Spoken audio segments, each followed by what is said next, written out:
સાવરકુંડલામાં રહેતા અને હાલ વડોદરા સ્થિત ગુમ થયેલા રવિ પાનસુરિયાના પિતા સુરેશ પાનસુરિયાની પ્રતિક્રિયા સામે આવી છે.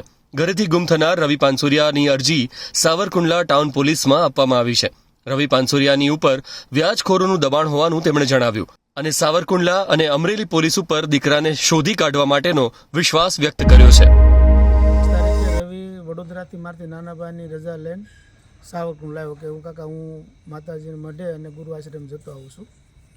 એવી રીતે એ અહીંયા આવ્યો અને પછી એ આખો દિવસ એના દર્શનનું ને બધું પતાવીને રાતે 11 વાગે આવીને તો સૂઈ ગયા હતા ઘરે. વહેલી સવારે 12:45 પછી ઘરેથી નીકળ્યો હતો અને એણે મને સુસાઇડ નોટ અને જે વિડીયો છે 35 સેકન્ડનો એ મારા ફોરવર્ડ કરી દીધી. હું સવારે વડોદરા જાગ્યો સવારે 7 વાગે ત્યારે મને ખ્યાલ આવ્યો.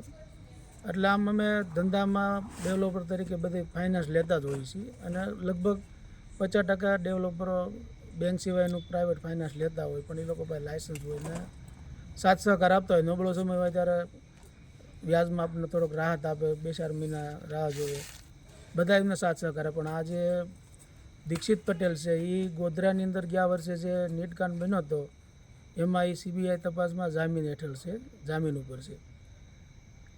એના આપણી રવિ સાથે 11.25 કરોડનો વ્યવહાર એણે કરેલો હતો, વ્યાજે લીધેલા હતા. એની સામે 45-47 કરોડના અલગ અલગ 60-70 યુનિટ એને બાનાખત કરી આપ્યા હતા. પછી એ રકમ પેટા રેગ્યુલર એને વ્યાજ આપેલું ટુકડે ટુકડે ટાઈમ ટુ ટાઈમ. એ સિવાય એને 4 કરોડ ને 90 લાખ રૂપિયાની પ્રોપર્ટી આપણે દસ્તાવેજ કરી દીધી, સેલ ડીડ.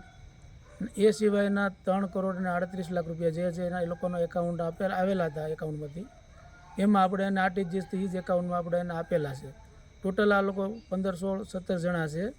એ જ્યારે રવિ આવશે ત્યારે વધારે વિસ્તૃત આપણને ખ્યાલ આવશે માહિતી. પણ આ મોટું આવે એવી રીતે છે કે એને આપણે પૂરેપૂરી રકમ આપી દીધી. અને ગઈકાલે મારો નાનો દીકરો આવ્યો વડોદરાથી, એણે વાત કરી મને કે પપ્પા રવિભાઈને એ લોકો ગોધરા એની જે સ્કૂલમાં નીટકાંડ બન્યું હતું ત્યાં તેને બોલાવતા હતા અને ત્યાં પણ એને ખૂબ પ્રેશરાઇઝ કર્યું. એને જ્યાં પગલું ભર્યું છે તો એ લોકોએ એને ખરેખર ખૂબ પ્રેશર કર્યું છે, તો જ આ રીતે અમને કીધા વગરને રાતનો નીકળી ગયો હોય. અને મને સાવરકુંડલા અને અમરેલી જિલ્લાની પોલીસ અને LCB પર પૂરો વિશ્વાસ છે કે અત્યારે એની યોગ્ય દિશામાં તપાસ ચાલુ છે અને અમને પૂરેપૂરો ન્યાય અપાવશે.